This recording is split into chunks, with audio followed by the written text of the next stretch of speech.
Hi students, hope you're all doing good. With today's video lecture, we will be starting a series on algal growth.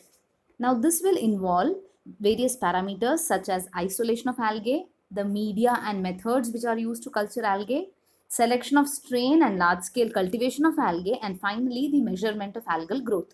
So in each class, we will be looking into each one of these parameters or each one of these topics. Today, we will be starting with isolation of algae. Now, when I say isolation of algae, it means I am trying to isolate or I am trying to obtain a uni-algal culture from a mixed culture. Now, where is this mixed culture present? In the environment. That could be the soil or water or the bark of trees, or it could be the outer coat of an animal, or it could be a plant material from some environment. I am trying to obtain a uni-algal culture or a monoalgal culture, that is a single algal culture in a culture flask or culture vessel, that is called as isolation of algae. Now we know that all organisms are present mixed in any environment. You take soil or water or any environment, you always have a mixed culture. All the organisms are living with each other, and from that mixture I need to separate out the algae, that is called as isolation of algae. Now this involves various steps, namely sampling, the study of physico-chemical parameters or attributes, enrichment of the sample, purification and maintenance. The first step is sampling. Now, when we say sampling in microbiology, it is, in very simple terms, it is the collection of specimen under aseptic conditions. Why under aseptic conditions? Because the sample is going to be a representative of your entire population. So, if you don't do it under aseptic conditions, you will get false results at the end. Hence, to make sure that you are taking the exact representative of the population, say I am looking for the population of algae that are growing in a water body. So if I need the exact representative, I need to make sure that I sample it perfectly. I sample it under complete aseptic conditions so that there is no other contamination either from the air or from my hands, my mouth, or by the way of my handling from the soil. There should be absolutely no contamination. Hence, sampling is a crucial step. It is the first and the most crucial step to make sure that we are collecting the specimen under aseptic conditions. Now, the method of sampling will differ whether you are looking into soil or water sample. So, let us first see how do we collect a soil sample. Now, soil sample collection and processing can be done in two different ways. So, the first method of collection and processing is we take an aseptic scalpel, and with the help of the aseptic scalpel we have to cut out or obtain a surface soil or the surface layer, because usually algae are growing in the surface layers. So we obtain surface soil which is having a dimension of 30 centimeter into 30 centimeter into 10 centimeter. This kind of surface layer is collected randomly with the help of a sterile sample or a very clean scalpel, and this can be collected from different sites. Now, once the block of soil is taken and it has been removed with the help of a scalpel, then the method is going to differ. So, collection of the soil with the help of scalpel remains same. After that, one method that can be followed is, after collecting the soil sample, the soil block can be kept in a petri dish, and we can add enough water to saturate that soil block. Once the soil block has been saturated with water, few cover slips are placed on top of the soil block and the dish is left open so that excess of the water can evaporate. Once the excess of water has evaporated, the petri dish is covered with its lid and incubated. After a few days, we'll see that the young algae or the motile algae start multiplying, which can be either removed and examined or further inoculated into a medium as per our requirement. This is one method where we are going to take the soil block and assess the soil block directly by adding a little water. The second method is, after collection of soil block with the help of a scalpel, the block is converted into a composite sample by mixing it thoroughly. So the soil is mixed thoroughly, converted into a composite or a mixed sample, and then pulverized or broken into very tiny pieces.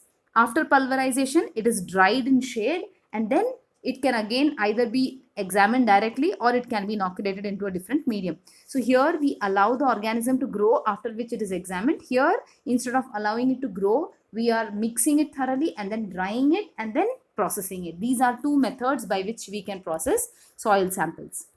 For a water sample, we need to make sure that always a sterilized sampling bottle is taken, like how we had used a sterile scalpel in case of soil sample. Here, we need to use a sterilized sampling bottle. It has to be taken care that the bottle is lowered into the water body and only then opened. So the bottle should be opened and recapped inside the water. The sterile bottle has to be lowered into the water body at a depth where we want to obtain the algal sample, after which it is opened, water is collected, and then it has to be recapped within the water itself. This bottle can be then transported in ice and further either examined, or we can go ahead with preservation in formalin if we don't want to grow the particular algal sample.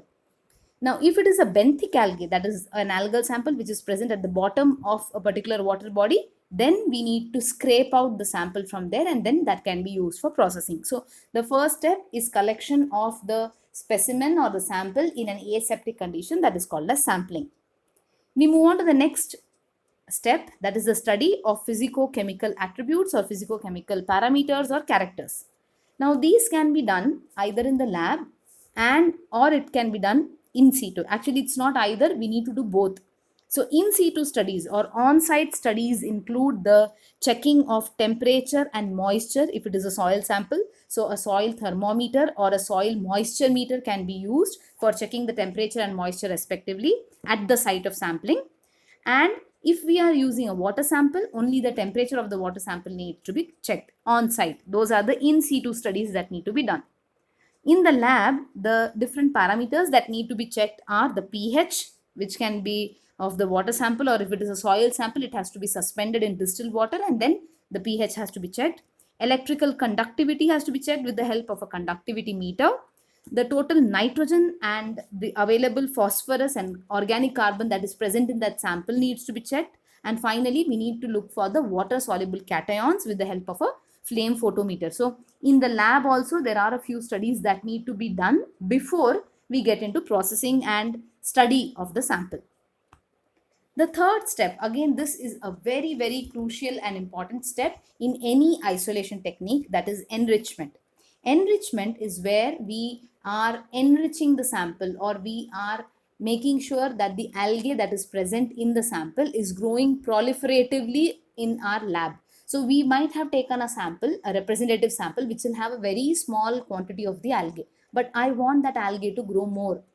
What we do here is we take the sample and we add some extra nutrients to it. The moment we add extra nutrients, the algae, which might be in very low numbers, will start growing rapidly and will give us more volume, or it will give us more number of our particular desired algae. So enrichment is very, very important before we get into actual isolation or colony formation or any other studies, because we have to increase or bulk up the number of organisms, or we have to increase the microbial load in our sample, and that process is called as enrichment. So for enrichment of algae, we have to take the sample that has been collected aseptically and mix it either with sterile medium or with sterile water. Now when we say sterile medium or water, the sterilization can be done by various physical and chemical methods. Physical methods include filtration or autoclaving or pasteurization or UV irradiation. And the chemical methods include chlorination, acidification and ozonization. Usually sterilization is preferentially done by physical methods of autoclaving and pasteurization. They are the most preferred because they are effective and economical both. So once the sample has been mixed with the sterile water or the sterile medium, it is shaken vigorously and the algae are picked up and transferred into a medium. Again, the process is repeated so that maximum number of algal cells are dislodged. So the sample, once it has been mixed with the medium or water, is shaken vigorously and transferred onto a new medium. The process is repeated. The shaking process is repeated so that algae can be separated completely. The medium that we use can be with or without a nitrogen source based on whether our algae is nitrogen fixing or not. If our algae cannot fix nitrogen, there is no point of removing the nitrogen source. Then we have to give a nitrogen source. So the medium again depends on what kind of algae we are looking for. And the culture is, after mixing it with these sterile medium or water and shaking vigorously, we transfer it onto a fresh medium, and then the culture is kept at an illumination of maximum 3200 lux, but it depends on what kind of algae you are growing, and the intensity of the light has to be maintained with either using natural source or by using white fluorescent lamps. So the desired algae is allowed to grow, and then it is picked up and transferred into a solid medium. So enrichment is usually done in a liquid medium such that the volume of algae we obtain is more, after which it is transferred onto a solid medium. The next process is, once we see that the algae has started growing in the broth or in the liquid culture that we have provided, it needs to be purified from there, because along with algae there will be many other organisms and we want only a unialgal culture. The purification can be done by simple techniques of filtration or centrifugation or serial dilution. These are the basic techniques that are used. They are the techniques which have been used in from a beginning, and they are done to obtain unialgal cultures, that is obtaining only one kind of algae. But in some cases we would need an axenic culture. Axenic culture is wherein the culture should contain only one type of alga and no bacteria or fungi or protozoa, whereas in a unique algal culture, though we have only one algal population, there may be the presence of bacteria, fungi and protozoa. So when we want to go for unialgal culture, these techniques will suffice. But if we want to go for an axenic cultures, then the techniques that I'm going to tell after this, they will have to be used. A little more advanced techniques would have to be used. Usually when we want to go for purification, it sometimes is necessary for us to add antibiotics, or antibiotic treatment has to be done. For example, we could add penicillin or streptomycin or gentamicin, any of these common antibiotics. If we use in the microalgal culture, then it will diminish or reduce the bacterial growth without affecting our algal growth. But in case of axenic cultures, we not only antibiotic treatment, we may also have to go for treating the sample that we obtain after filtration or centrifugation or serial dilution. Post that, we might have to go for one more round of washing, or extensive washing may need to be done. We may have to add antibiotics, or if there are resistant stages such as zygotes or echinids of algae, they can be treated with bleach so that the other organisms and epiphytes can be killed and only these spores will germinate and we can use them. So basically it is necessary for us to try out different concentrations of bleach or different times of exposure, different techniques to find a treatment that will ultimately kill all the other organisms but not our algae of choice. The type of treatment, everything is based on the algae we are going to work with. So filtration is the simplest, wherein a membrane filter is used. The filter could be made of cellulose acetate or polyamide or colloidal membrane or Teflon membrane, polypropylene. These are the membranes that are used, and the algae is passed through the filter. The culture that we have allowed for enrichment is passed through the filter. The algae are captured on the filter and we get our filtrate at the bottom. So the algae are taken from the filter and transferred onto a solid medium.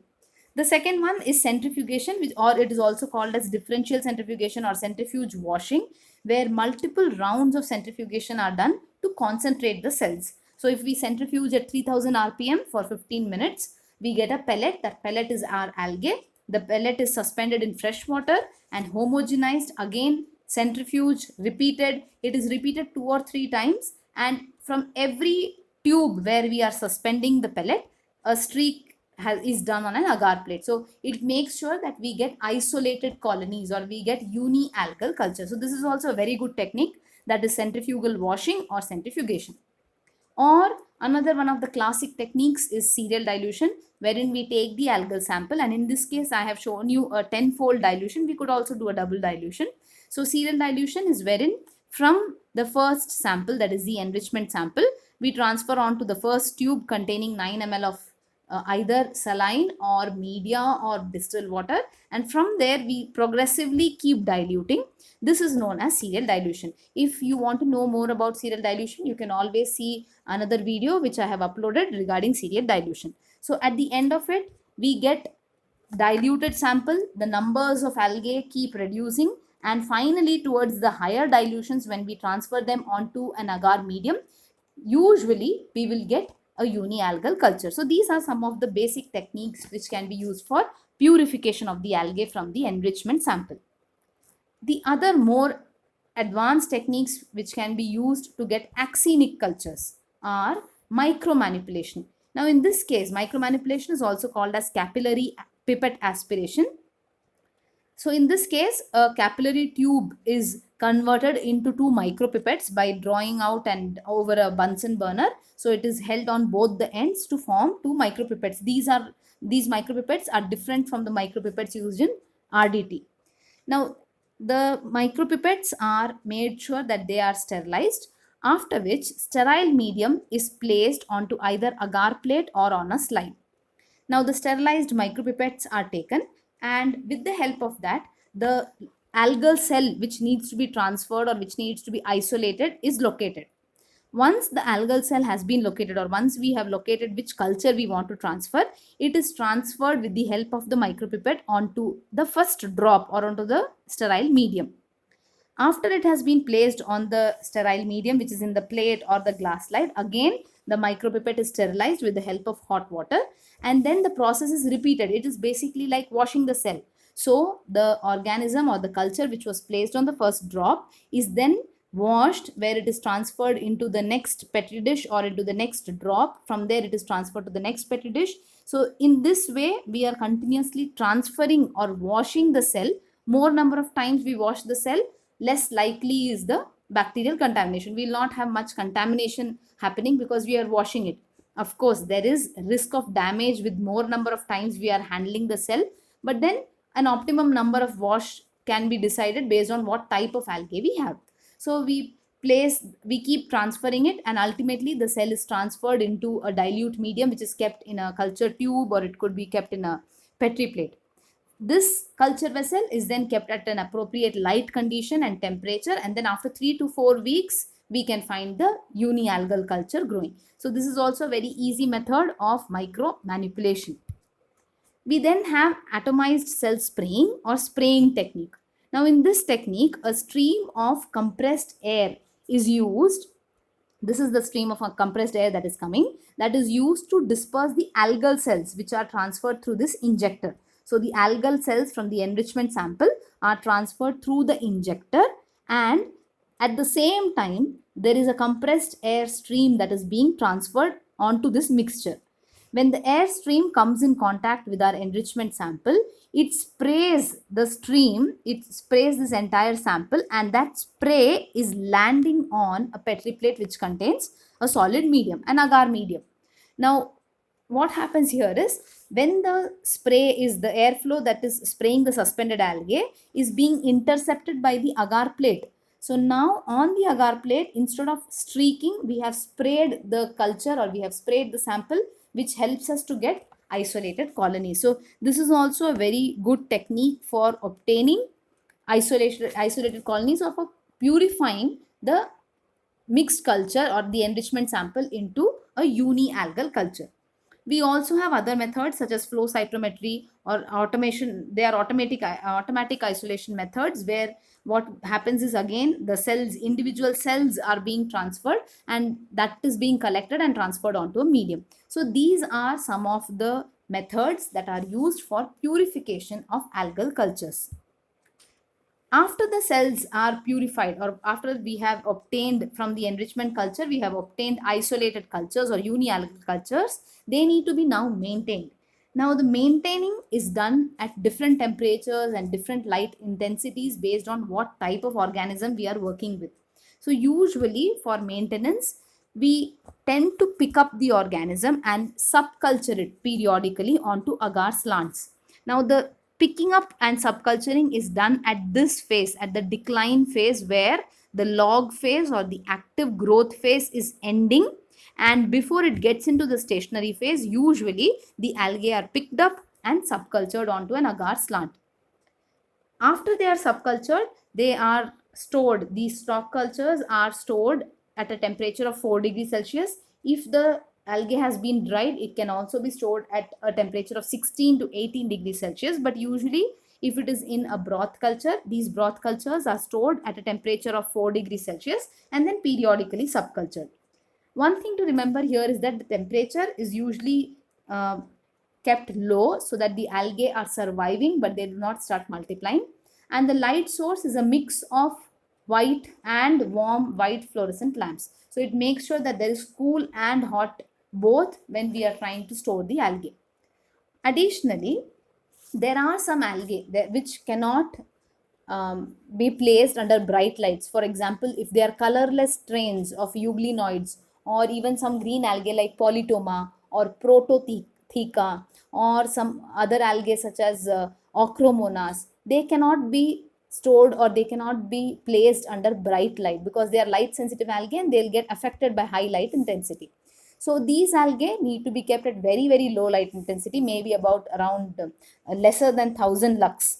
And there are other algae such as all the red algae except Porphyridium, all the other red algae, the brown algae, and even many of the macrophytic marine green algae, they grow well in dimly lit area of the culture room. So they need not be kept at very high light intensities. This holds good for maintenance as well as growth. They can be kept in dimly lit areas and still the algae will survive over there. So these pointers about light intensity have to be kept in mind when we are looking for the maintenance of algae. It has to be made sure, when we say it is maintenance, we have to make sure that the algae survive but they do not grow actively.